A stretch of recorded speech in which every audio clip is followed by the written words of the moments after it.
Hey everyone, it's John from Smile and Radish with a couple of exciting pieces of news about BTnotify. First of all, the new app is in the Google Play Store for $1.99. And also, I'm going to show you how to make the most out of it in a quick how-to. BTnotify doesn't necessarily show up if you just search for BTnotify. But if you put BTnotify in quotes, or you search for our company name, Smile and Radish, you'll find it. Also, I'll put a link in the video.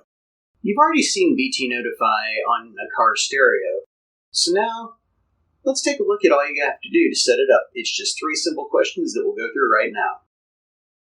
When you start BTnotify for the first time, it's going to take you right into the Setup Assistant.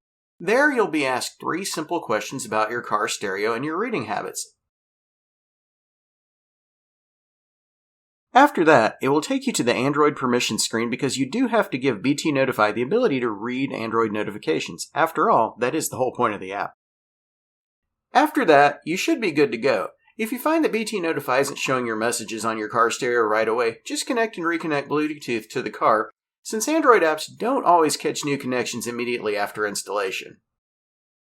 If you liked this video, be sure to like, share, and follow. And stay tuned for more videos about getting the most out of BTnotify. Also, don't forget to pick up a copy of BTnotify from the Google Play Store, just $1.99.